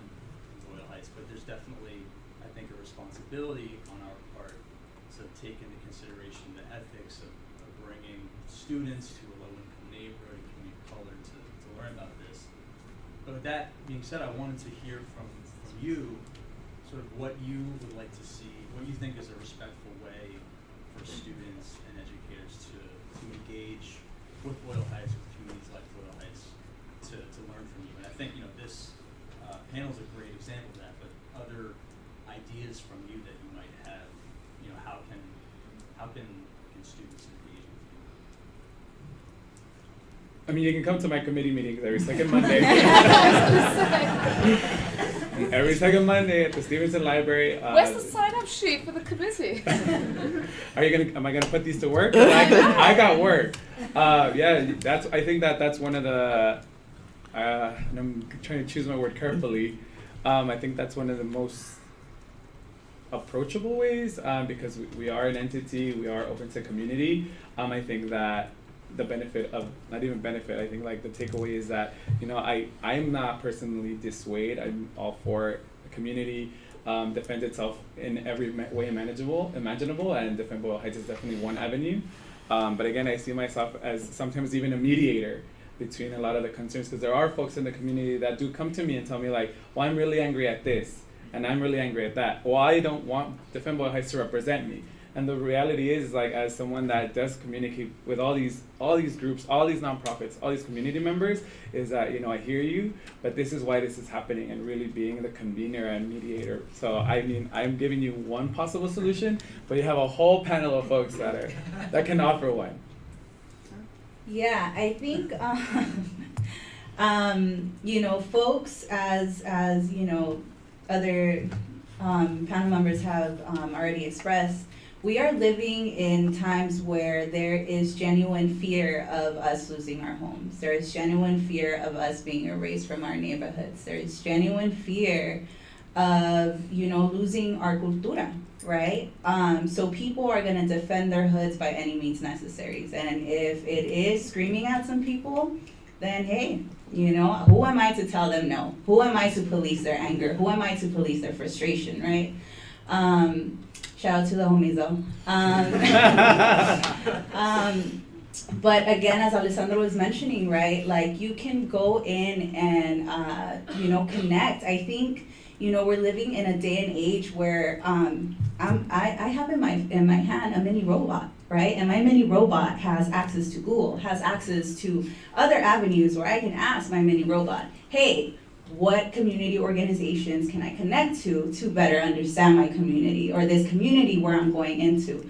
Hey, mini robot, what are some of the issues that are affecting this community before I just blindly go into this community with, you know, I don't know what the demographics of your students were, and I'm not gonna, you know, sit here and assume, but if it's looking like a bunch of people with maybe some cardboards and just looking at things and writing down things, right, then that can be a little bit, you know, intimidating. It can be a little bit worrisome to a community that's under threat, right? And we're not only under threat by gentrification, we are under threat literally by ICE, right? And we're literally under threat because of police brutality and ICE police collaboration, right? So all of these very real threats are manifesting, and they're manifesting in people being frustrated, and they're manifesting in people being angry. So again, who are we to police them? But just one genuine, and I really hope that you all take this, if there is one takeaway, talk to people, right?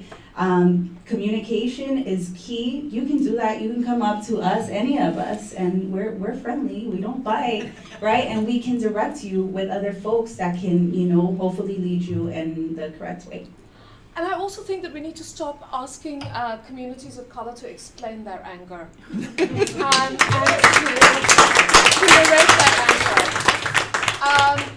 And I say this because I think we are at this moment when all sorts of violence, all sorts of state-sponsored violence, more ramped up than ever before, is not legible as violence, right? The turning of communities into toxic dump sites, restrictive covenants, redlining, all of that, with the complicity of our disciplines and professions, has rarely been legible as violence. And yet, anger and frustration on the part of the oppressed, on the part of subaltern classes, is so easily read as violence. And this was on my mind. Some of you might know that I spent much of my adult life at UC Berkeley. And I really miss the barricades at Berkeley. And when right-wing misogynist Milo tried to speak at Berkeley, and some of the students there at Berkeley shut down that talk, there was a lot of outrage about violence. And I kept thinking about how the destruction of property, in that case, the smashing of a few windows at the student center, was immediately labeled violence, but the persistent negation of personhood and the persistent erasure and removals of people is not legible, right, as violence. So, you know, I think as universities, we have a responsibility to think about how we explain ourselves rather than asking the communities that we go into to explain themselves. And that, for me, is the ongoing work of decolonizing.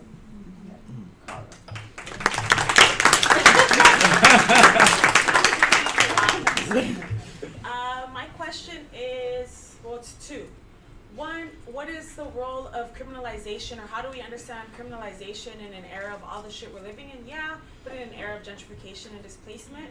And secondly, you've all mentioned it, and Profa just touched on it, is like, how do we understand gentrification as something that is inherently violent? Something that is, gentrification could be death. Something that, if the system isn't killing you because of the lead, you being displaced and not having a place to live means you get homeless. We could talk about Brother Africa in Skid Row, who wasn't documented. He was arrested and put in jail for X amount of years, and ultimately ended up being shot dead by the police in Skid Row, right? Because one, he didn't have access to a home, and he was a black undocumented man. So how do we understand violence in a real fucking way that we live through gentrification and through criminalization? We could talk about Jesse. There was just a man killed 2 months ago at the train station. So how are we understanding these larger forces that we've been living under this new fucking era of gentrification in cities across the country, but here in Boyle Heights? Ooh. Let us breathe and take it in. Girl.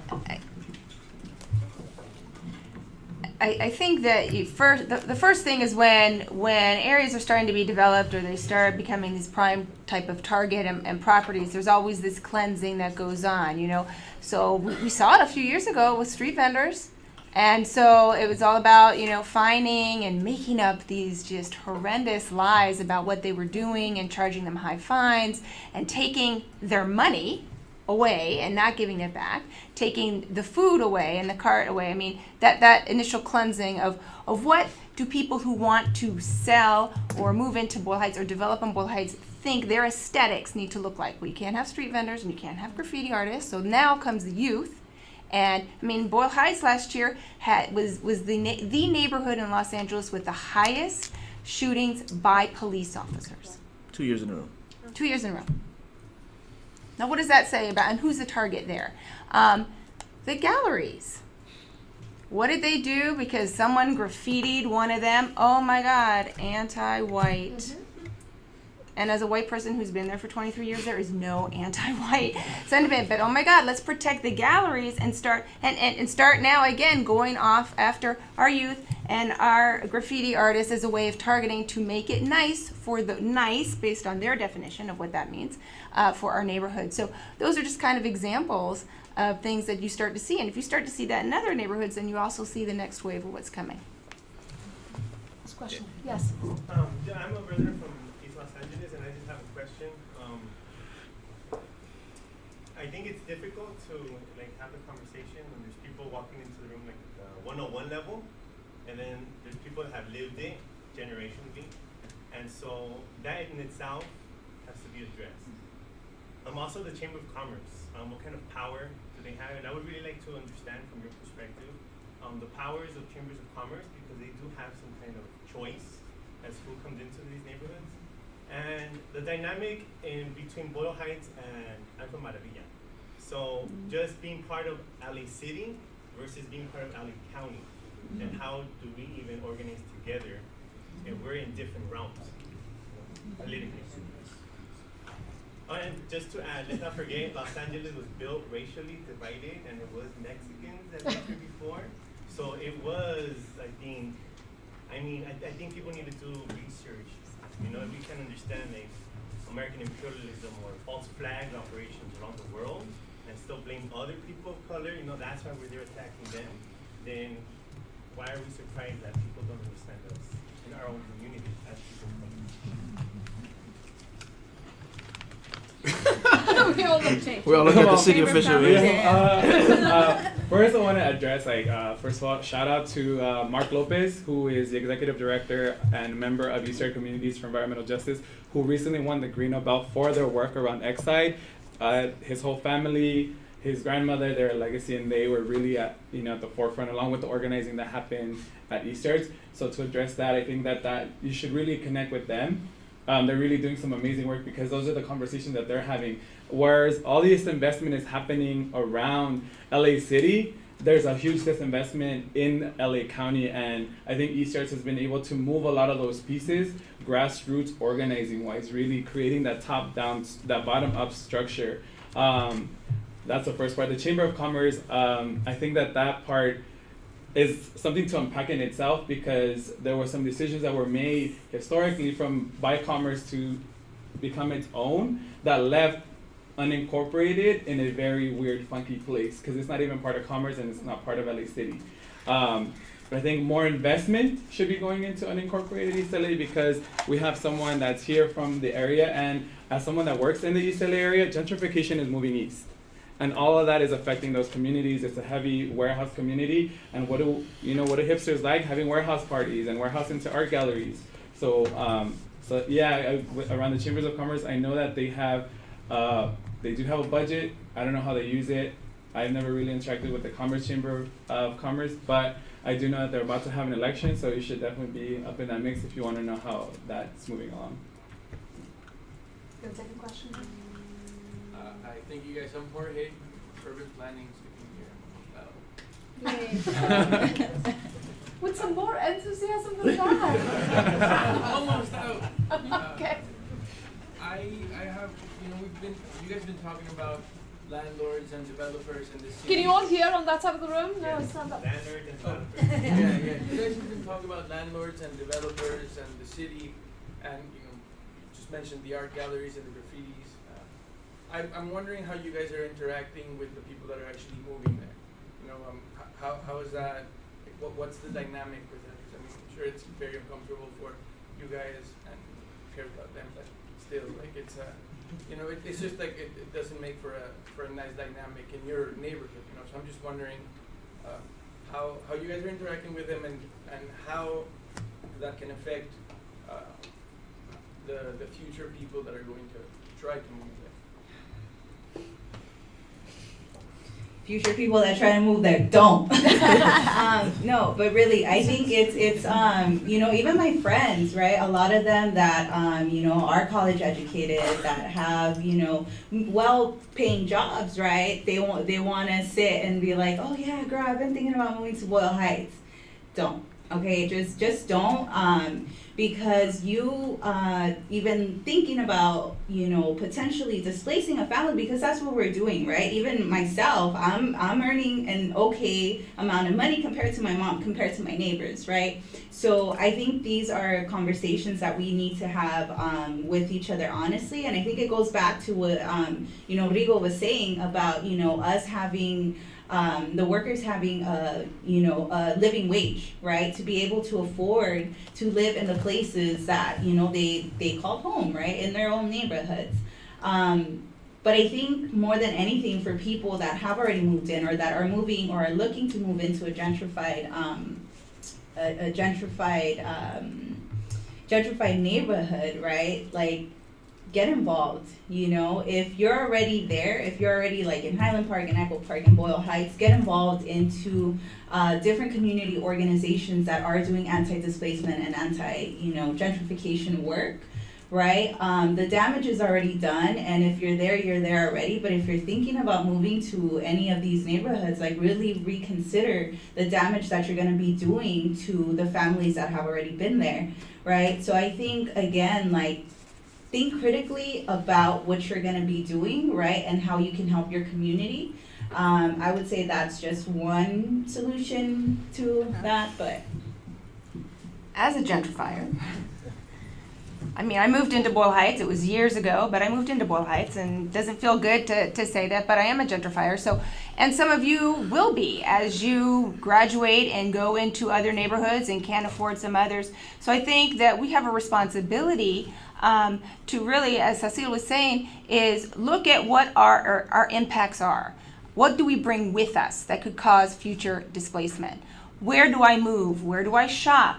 Go to community meetings and be there in solidarity and lift up the voices of your neighbors. So if you are in a metro charrette discussing what's going to be planned for the vacant lots, and you see all of your neighbors around you at the table asking for laundromats and places for seniors and places for youth, don't ask for a dog park. Don't ask for your aesthetics. A dog park may be great in Silver Lake or somewhere else, but if people don't even have a place to live and they're living under the bridge, you really have to think about how you're using your voice and what demands you are making of the city to address your needs, because it shouldn't be about your needs. It has to be about your neighbors' needs, your community's needs, because if those basic services aren't being met first, then that's your responsibility, is to make sure that you're backing the community up and getting what they need. Yeah, come- So we are beginning to wind down, and I We're want just getting to started. I know, exactly. Everybody's getting comfortable. And I want to give our panelists the opportunity to sort of have closing words, and I wanted to use my moderator's privilege to ask a closing question that circles back both to Professor Lenz's question, but also to the year-long student project and the work at the Institute on Inequality and Democracy. So the redistribution of wealth has been going on for a very long time in this country, and we are at a renewed moment of the redistribution upward of wealth and power. But there's also, because of social movements, including Black Lives Matter, but many other movements, a national conversation about restitution, reparations, investment, divestment, at the core of which is the recognition of the role of the police state. And Los Angeles is in fact the carceral capital of the country. One of the projects at the Institute, led by my colleague Kelly Lytle Hernandez, in history, maps how much the LA Sheriff's Department and LA Police Department spends per year in very particular neighborhoods in Los Angeles, policing and incarcerating people, right? Their name for the project, $1 Million Hoods, is a bit of a misnomer because it's really in certain neighborhoods. Since 2010, it's been 50 million, 60 million, 80 million. So yes, there's a housing crisis, and particularly there's an affordable housing crisis, but that is because resources are consistently spent on criminalizing and policing. So when the mayor repeatedly says, well, there really isn't money for supportive housing, and yet we have a homelessness emergency, well, think about how much we spent per year policing the homeless and confiscating their belongings and doing all of that stuff. So how should we then think about redistribution of power and wealth? How do we think about the land question in relation to the home question? How do we think about it in the context of settler colonialism and imperialism? And so how then do we move from the language of displacement to the language of dispossession, which I think has been very much what's at stake in what we were talking about today?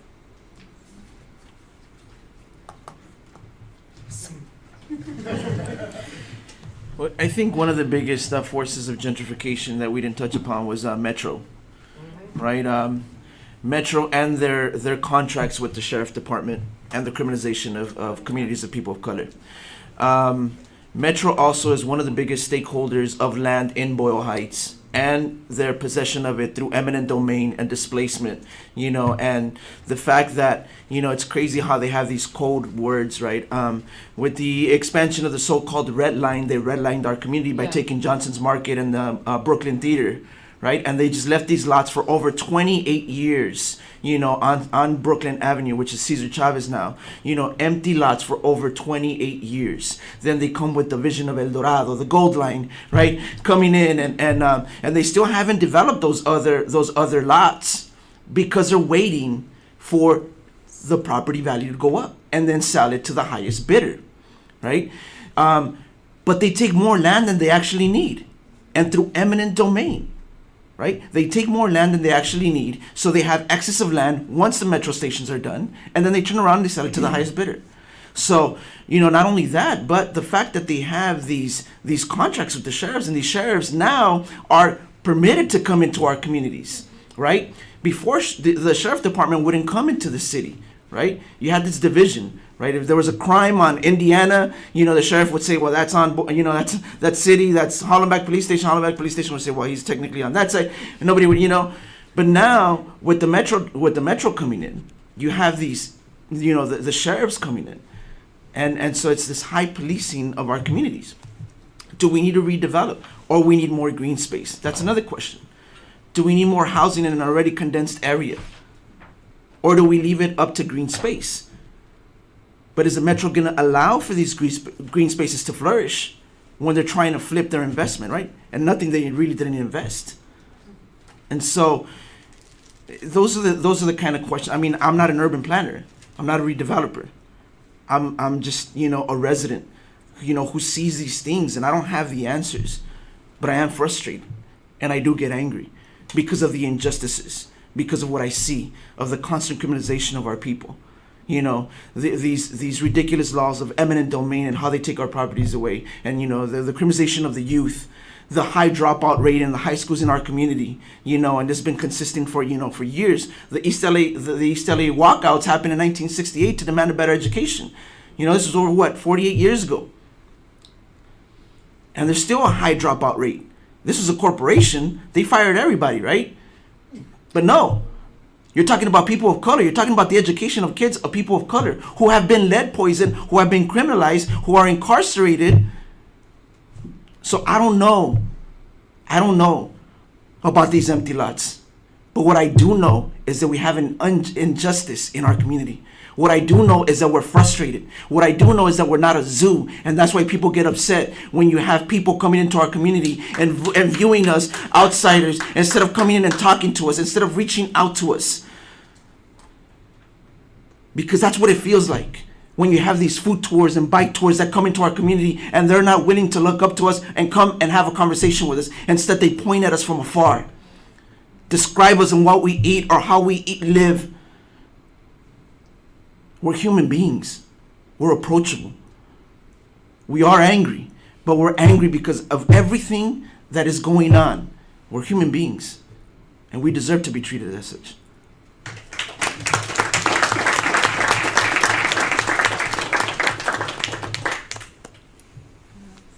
Any closing words?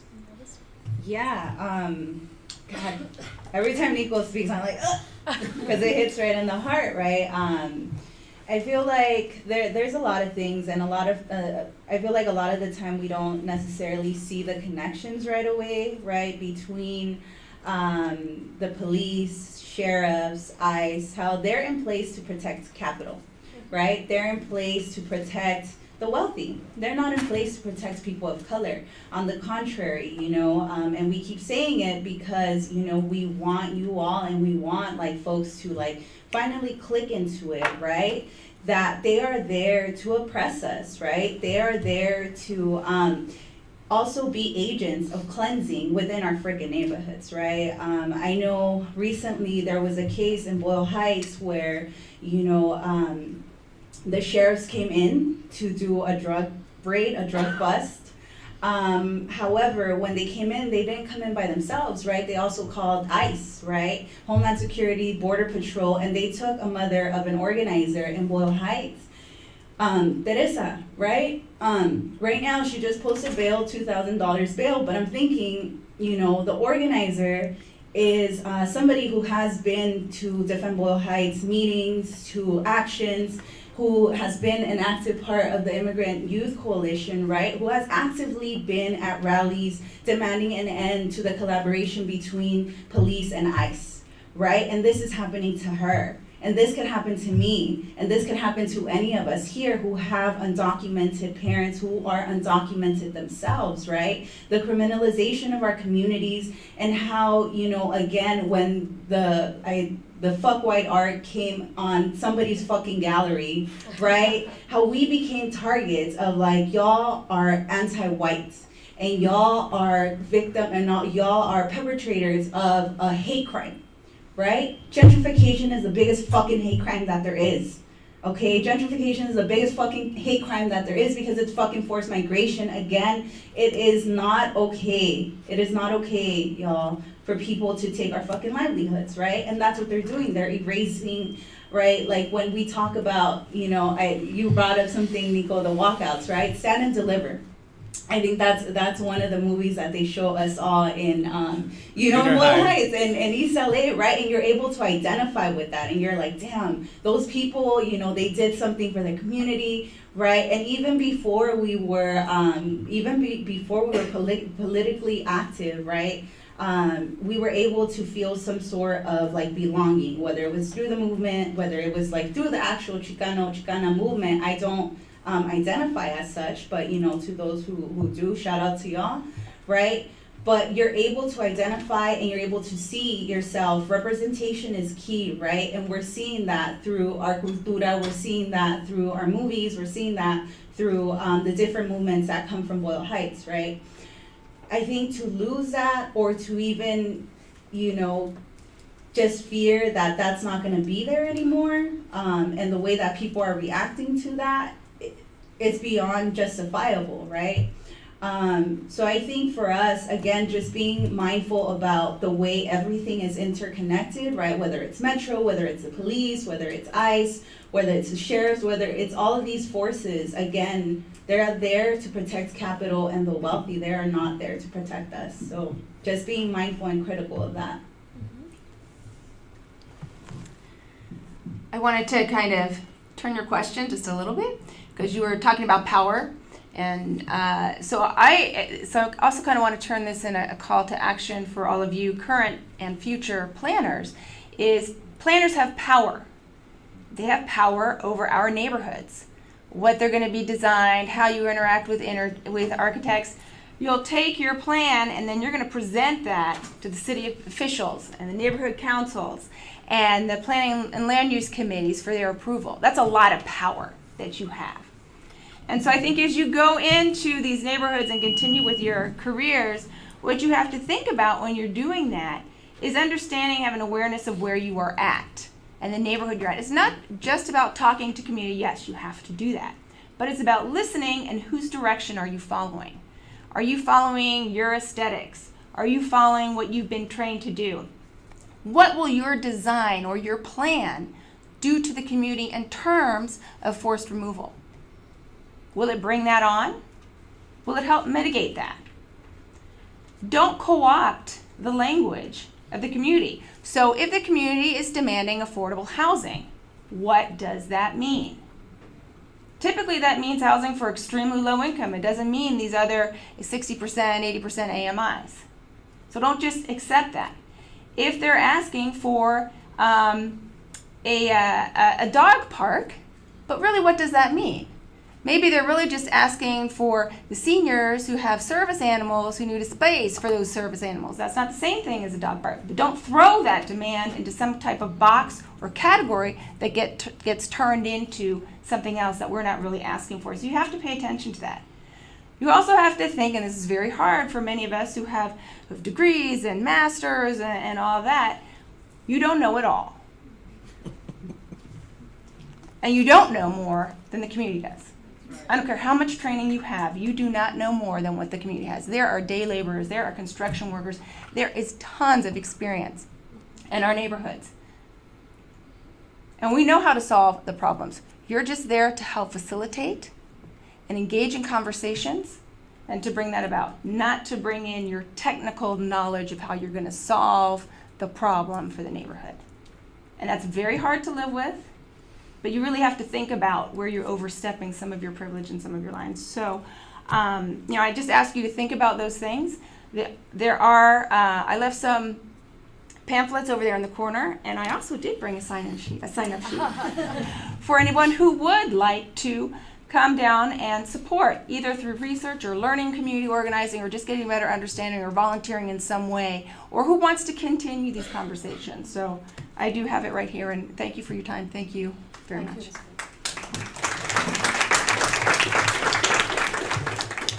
I just want to say, we need to start challenging the biggest gang that is here in LA, and that's the LAPD and the LA Sheriff's Department. They are killing our communities of color, they're killing our youth, and they're continuously criminalizing us as people. And as much as social media is a powerful tool, it's also been a deterrence for a lot of organizing that is radical, that is shaping the city, and that is shaping our communities. So I want to give a huge shout out for Cecile, because she is putting a target on herself for being up here. Yeah. So and I think that all of that is always taken for granted. I think that all of us in here have access, and we're all in here for a reason. And silence after we leave is complacency to what's happening in our communities. So be vocal when you see something going on, and you know, because everyone knows what it looks like. Don't be quiet. Speak on it. Whether it's ICE, whether it's LAPD, whether it's a landlord, whether it's, even our own families are often racist and say some shit. Speak up.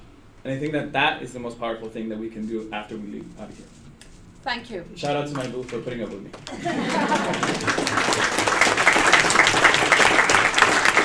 And thank you to the student working group, Our Hoods, Our Stories, for putting this together. Alan, do you have...